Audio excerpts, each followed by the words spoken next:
Welcome everyone to Rising Out of the Chrysalis Stories That Inspire with Marissa Grace, where we share life stories of struggle and triumph, not only of my own life experiences, but also through the experiences of my own guests, as a way to help you have breakthroughs and find hope in your own life. Welcome everyone. I'm Marissa Grace, and today we have a special guest, Stephanie Butler, who has an amazing, inspiring story to share with all of us. Welcome, Stephanie. So happy to have you here. So happy to be here. Thank you. Now, Stephanie, your story actually started about 20 years ago, where you fell into this place that was, not a good place. And your journey started there to where you are now. So tell us about, how it all started 20 years ago. Sure. It was just over 20 years ago, I found myself in the darkest place I've ever found myself in my life. And I was full on in addiction. I was drowning in self-loathing and just not knowing what to do. And I found myself at this situation where I couldn't imagine my life not drinking or using drugs, and I couldn't imagine a life continuing to drink or use drugs. And so I found myself in a very dark, lonely place. And, I somehow got the courage to reach out actually to a coworker, a friend of mine, and asked for help. And I kind of knew that it was I just had moments to make this decision, because I felt like that moment was going to disappear and I wasn't going to feel that way, because I had been in my addiction for so many years and I'd never had that type of a moment before, where I kind of saw it for what it was. I saw myself for who I was, and I realized this is only going to get worse, honey. And Right. But, what led to those events of you becoming addicted? What's the backstory that, led you to that point? yeah, I mean, I know my story. I don't know if my certain situations had made me become an addict. But I do have childhood trauma. I do come from a family where there is addiction within it. And I can just remember from a very young age that I thought that drinking and drugging was the right thing to do, that just seemed like the lifestyle that I connected to. And I didn't seem to know anything different than that. And so I can look back, and a big pivotal moment, I was around going on 12 years old, and my grandmother had passed away from cancer. And she was probably the only person in my life that I felt connected to, that I felt loved me for me. And um, and she had passed away, and I basically put up this wall of not caring anymore about anyone or anything, especially myself. And that was also where a pivotal moment happened in my spiritual life, where I kind of was against any thought of a God, the universe, spirit, whatever you want to call it. I felt that that was a negative thing because my grandmother had passed. And so I put those two things together. And so probably around that time is when I really found drugs and alcohol, and it accelerated and just kept going upwards with my use and drinking. So I think that was the pivotal moment. I think that no matter what happened in my life, drugs and alcohol work for me. Uh, and what I mean by that is when I'm not drinking or drugging, I feel very uncomfortable in my own skin. And when I took those things, alcohol and drugs, all of a sudden I felt absolutely wonderful in my own skin. And I knew what to do next. I knew how to act appropriately, and I felt a part of finally. Because And the so it really, pain was numb, right? You were numbing the pain, whatever pain was there. So as long as the pain was being numbed, you can function. absolutely. It was definitely a wonderful coping mechanism until it stopped working over 20 years ago. Now, growing up, did you grow up in an environment, you said, there was alcohol and drugs. So, and how far back do you remember that being part of your life? As little as you could remember? Yeah, there wasn't drugs growing up in my household, but alcohol, The whatever was alcohol, right? legal, definitely. I can remember, always going to return the empties and getting a new 24. I remember that very much so that that was a big part of our routine. Um, I encouraged my parents to have parties and have people over because I started drinking very young, and I would play bartender, and at euchre parties and different things like that. And so as they were busy playing and drinking, I was at the bar drinking and nobody would see it. So I started very young, and it just kept progressing and progressing and progressing in my life. And at the time, I didn't know that I was just not wanting to feel any of my emotions. I didn't know that that's what it was helping me with. I just know I felt better when I imbibed drugs or alcohol. And,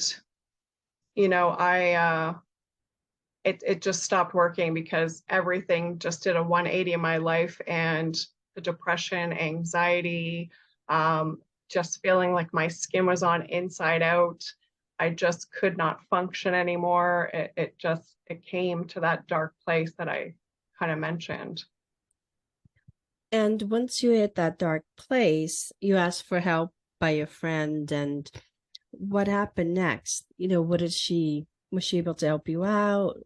She basically kind of instructed me to maybe call um either talk to my doctor or talk to, I was seeing a psychiatrist at the time. And so I remember I spoke to my psychiatrist, and he referred me to an addictions doctor.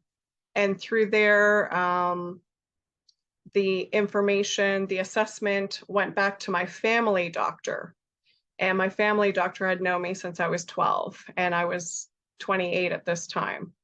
And he called me into his office and said, "Wow, I had no idea what was going on for you, and suggested I do a day treatment program out of the hospital here in Toronto." Yeah. And how did that program help you out? And you It was also tried different things besides that, right? You went on to experimenting with other therapies that really helped you.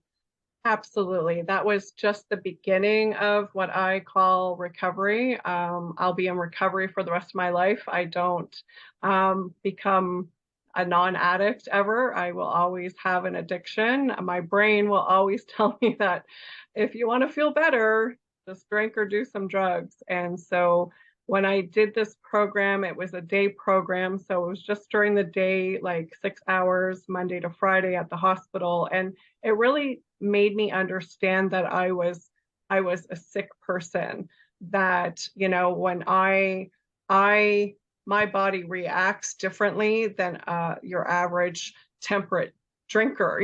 I when I have a sip, I want more, I want more, I want more. And and so it taught me the fundamentals, and through that I was introduced to many other types of modalities like mindfulness, 12-step programs. There's also different like support groups. We had alumni meetings. And so it was just finding kind of that community support. I'm a really big believer that you can't do this on your own. That the root of my problem is my brain. So I need to be surrounded by folks who will remind me of that when I think it's a great idea to go and pick up, right? Absolutely. So, what other types of treatments did you try? Like, what other modalities that you found were helpful besides the mindfulness? That's, a great tool for anyone going through anything, just to be aware of those thoughts. But did you try anything else that you found was pretty helpful along the way of, getting yourself in the right track? Absolutely. There was a couple of things like cognitive behavioral therapy really helped me to, work on that negative mindset, work on the negative thoughts and self-talk because I had a major self-loathing. And then I was introduced to self-compassion.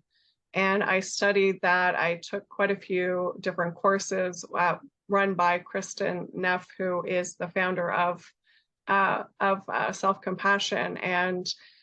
And what that really taught me, there's three components to that, and I really bought into it. And it's mindfulness along with self-kindness, which I was completely foreign to me. And to sum that up, it's basically treating yourself as you would one of your closest friends, because I think we can be our own worst enemies and be very tough on ourselves. And then there's common humanity. And so with alcoholism and addiction, your brain will tell you that you're different, that people don't understand you.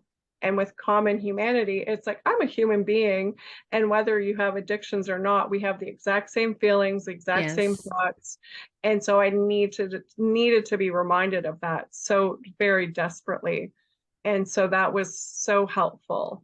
And that just at least the last 12 years has been the core of what I've been using in my life. And then I took a journey on a spiritual journey as well. And I found that through recovery, I found a purpose. And my darkest days became my strongest asset, where if I were to find people in the community who are also on their journey of recovery, I can share what worked for me. I can talk to them about where I was and where I am now, and that can instill hope. And that can allow them to understand that if she can do this, I can do that, because I'm no different than anyone else. We're all. Absolutely. That's a wonderful thing. Now, I want to explore a little bit about, you know, I know the addiction was sort of, therapeutic for you to numb the pain, and especially, the grief that you experienced from losing grandma, Mhm. someone that was very special to you. But, how else was it affecting in your life? The addiction, the work, the relationships you had, your friendships, how did that all affect those aspects of your life? Yeah, I was really isolating myself near the end. A lot of my relationships suffered because I was not letting anyone in, because all I was really doing was living to use and to drink the last 4 years. And so those really suffered. And part of me was terrified of just how much I had separated from my network, my social group of friends, and my family, right? And work. I somehow was still working. I've always worked in the social service field, but I was just doing the bare minimum, and I was very sick and not showing up as I could be and should be for that type of work. And so I know that I, was not really available mentally for a lot of clients that I was working with at that time. And so everything, all aspects of my life was just imploding.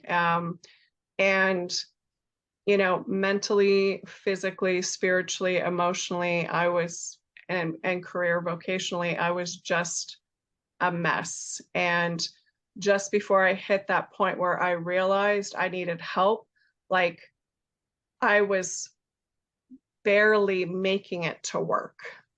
I was silencing my phone and not answering it. I was avoiding people. Um, and I was hanging out in places where, young women should not be hanging out in. And, I thank God that certain things did not happen to me. Some things did, but you know what I mean? Like worse things could have been happened to me as to where I ended up and where I was hanging out with who. Absolutely. Now, the family element being, they, had the alcohol addiction as well. You became an adult, you're still dealing with this. Now, the family, are they still struggling with the alcohol, or were they ever able to recover from that? They're still struggling. I guess you would say, are functioning Mhm. alcoholic. So um, they would never ever identify as having a problem. Of course I, not. I think they're still fully in it and not seeing it. And it's like that, the elephant in the room, no one talks of such things. That's how I was raised and continue to have that dynamic in the family. And so um, I just, am an example of how you can live your life if you would like to not be enslaved in addiction or alcoholism. But it's denial. Denial is Absolutely. So, through your struggle, they obviously didn't even notice the fact that you're struggling, or did they, to a they certain knew point? they knew something was going on, but they had no clue what it was. I was seeing a psychiatrist who, had deemed me with depression and anxiety, and but never asked me how much I was drinking or doing drugs. So I was creating those circumstances in my life, right? And so And they thought it was as you're something like seeing that. the psychiatrist, did you get help at least with the depression and anxiety? Because Oh, obviously that was, part of the problem that causes the addiction. yes, I not with that. It was once I got uh, into recovery that I've received help. Then I was just misusing the medication and, saying, yeah, I think I need more Ativan because that's what was helping me at the time. Right. Yeah. And that's, common, right? Where we individuals become addicted to the meds, right? Yeah. And again, it's just to numb that pain. Absolutely. And when you stop it, the pain resurfaces. So it's unpleasant to deal with. Yes. You don't want to walk around with the pain and the baggage that, of emotions. So it's easier to, suppress it, right? With whatever we can. But the reality is, over time, um, all those emotions have to come up and be dealt with. Absolutely. You could only do it for so long until the body says, I had enough, right? You beat me up for so long. You've been suppressing all this stuff. It's time we deal with this. And that's basically, the point that you reach where none of the stuff was working for you. I got to do something about it now, because there's nothing else you can do, right? Unless you take more drugs or more alcohol, but that's going to probably end up not in a good place. Exactly. And, I find that, the scariest thing for individuals, right, is um, facing that baggage and those emotions because we think, oh my God, I don't want to look at it. I don't want to talk about it. It's too scary. But the reality is it's only scary like right before we confront it. Because Yeah. once you do, it's like, it's relief. It's like, thank God I did that. But there's that fear of not wanting to deal with it. Yeah, and it's almost this fear that it's going to consume you, Mm-hmm. that the feeling may not ever change or go away once you unleash all of that. And with addiction, there's a lot of shame and guilt. Um, and so when you feel shame and guilt all the time, and then you need to revisit that, it's that fear of like, how much stronger is this feeling going to get? I don't know if I can handle it. And that's why we suppress and keep it at bay, but really it doesn't work. And all No. it does is make it bigger and bigger and bigger, just waiting and waiting until it explodes, Right. right? And the fear really is it's only there until you open the Pandora box. Yeah. Because once you open it and you face it head on, it goes away. So, in a way, the fear is just kind of giving you a false belief, Yes. making you think, don't go there. It's too terrifying. But that's exactly where you need to go to release it and really get rid of this in your life. Yeah. It's like I want to go outside, but it's the weather's not good, right? And we're scared to go out the door. But once we get out the door, we're like, oh, the weather is not so bad.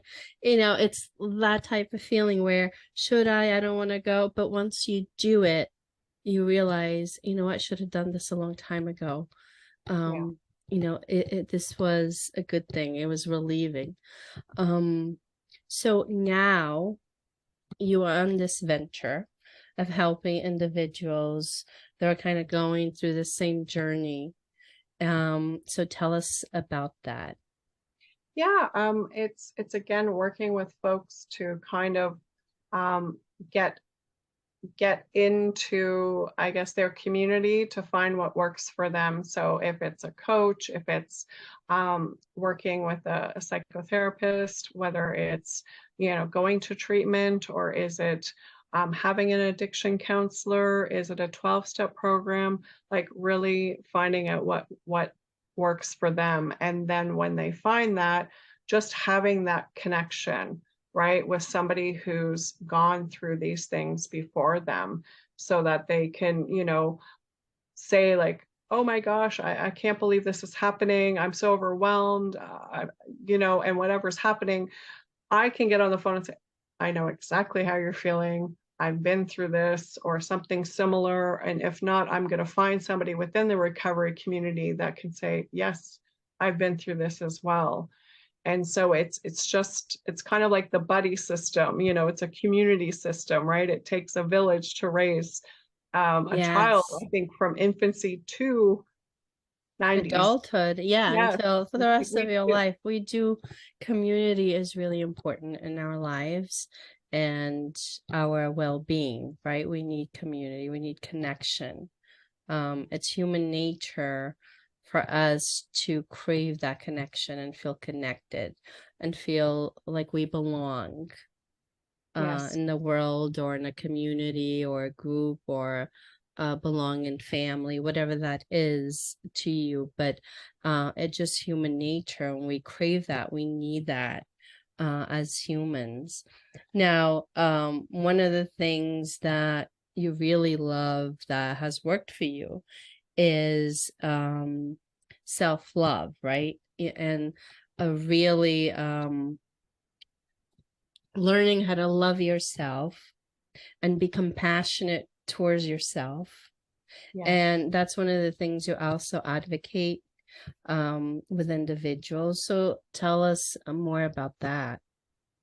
Yeah, I came from such a place of self-loathing, um, that I was so hard on myself, and all I could see was the negative. All I could see was what I did wrong. If I did 1,000 things right, it was the one or two things that didn't go as planned. And I would just beat myself up over and over and over again about what didn't go right, and just how stupid or what an idiot I was. Like, this was the type of language I used to speak to myself, that internal dialogue. It was just horrible. And so I never heard the internal dialogue before, because I was suppressing everything. It was like, if anything was going on, I would just drink or do drugs, and I never had to hear any of that or care about it. And then when I entered recovery, um, I started to hear this voice, and it kind of took me off guard, and with cognitive behavioral therapy, I was taught, if you can name it, you can tame it. And so this is where I started to listen to what I was saying to myself, and then changing the dialogue and learning to be compassionate towards myself and treat myself as I would to my best friend. Or I think of my niece, who isn't so young anymore, but I think of my young niece, and how I would never speak to someone. I would never speak to her that way. Why is it okay to speak to myself that way? And so for me, I've worked on changing the inner dialogue, and then I'm very big at taking on practical things. So whether it's being creative or choosing something that I enjoy doing, and making sure I'm spending time with me doing the fun things that I enjoy doing at least once a week, or at least 2, 3 times a month, where I'm making myself a priority, and that I'm showing myself love. And for me, I think gratitude is a huge component of that, because when I'm factoring in everything I'm grateful for, it just changes my perception, and I'm seeing things much differently. And then I can, in turn, be grateful for myself and this new life that I'm living, And you feel know? better. It changes how you Absolutely. feel, your mood changes, and you start noticing things that you didn't notice before. And Yeah. the self-love could be like, when you say doing things for yourself, it could be something simple as doing your nails, right? Yes. Going out and getting a manicure or a pedicure, and saying, I deserve this. I was work really hard all week, and I'm going and pampering myself, Yeah. make me feel good. Or go out to lunch with a friend, Yes. and have that space where you're doing something nice that makes you really feel good, right? Kind of rewarding yourself, that you achieved something throughout the week, throughout the day, and you deserve a pat on the back, like, good job. Absolutely. And I think, for me, I found myself, I tend to lean towards human doing. I'm always doing something. Well, I needed to learn and lean back and just be a human being, or I'm just being with myself. So, when it's nicer weather than it is here right now, I finish work and I make a nice hot cup of tea, and I sit out back under the trees and just have sunlight on my face for about a half an hour or so. Like, I enjoy that, listening to the birds and just being, and just taking time with self, because I was avoiding me my entire life. Yeah. And so now the self-love has given me this ability to love spending time with myself, and not trying to get away from me and my thoughts, right? And that's new That's for right. me, and it's exciting to be able to do that. And a lot of it is, it might be reading a passage in a book and then meditating on it. Again, it's just kind of connecting in with myself and seeing, what does this mean to you? What is this inspiring for you? um, and I like your idea of the manicure or pedicure, or going out to dinner with friends. Like, yes, because before I wouldn't allow myself to do things because I was too busy trying to catch up from lost time because I'd messed up, when I was heavy in the addiction. Absolutely. And, this happens even with individuals just not necessarily having an addiction, but if they're suffering with depression and anxiety, they tend to neglect themselves. I did that to myself, going through my depression. I wouldn't go out and do my nails because I felt like I don't deserve it. Yeah. Um, or do my hair as often as I should. Um, or buy like a nice outfit Yeah. and treat yourself. And those are things that, it's okay to pamper yourself. That doesn't mean you go out and have a shopping spree. Yeah. But, to treat yourself and say, hey, you deserve, to buy a nice thing that makes you feel good, and to treat yourself instead of saying, I don't deserve this, I don't deserve that, but at the same time, you're kind of catering to everybody else around you, right? Because you feel like, okay, if I bring the focus to other people, it's okay for me to ignore myself. So I don't, I keep my mind busy, and now I'm busy tending to others. Therefore, it's okay. I need to, and some individuals will find the excuse. Oh, I don't Yeah. have time. I have to take care of this and that, because they're trying to avoid, you know, what they need to really tend to, which is themselves. So they create that environment around them to keep themselves busy tending to others. So they have that excuse that they don't have time for themselves. Absolutely. And, I think you and I both understand that if I'm empty and I'm not taking care of me, then I'm no good to anybody else, right? And so people talk about that filling their cup. Well, my cup needs to be running Mm-hmm. over so that whatever's running over is for others, but my That's cup needs right. to be full for me. And I never understood that, and when I live life that way, I could be helping so many more people because I have so much energy and I'm healthy and I'm taking care of the basics and beyond. It allows you to do what you want to do in life, because we're in a place of being healthy and putting ourselves first so that I'm eating well, I'm sleeping enough, I'm hydrating, I'm exercising, I have movement every day, and I'm socializing. With myself, I isolated for so long, and so being part of a community is important, but also need the downtime to fill myself back up, right? So it's finding a Absolutely. bit of a balance, Mm-hmm. but it's just such a totally different way that I'm living my life now and looking at things, and I'm so grateful for that because where I was and where I am now it's a 180, right? So Absolutely. And it's all about really connecting with who you truly are and start operating from a place of love.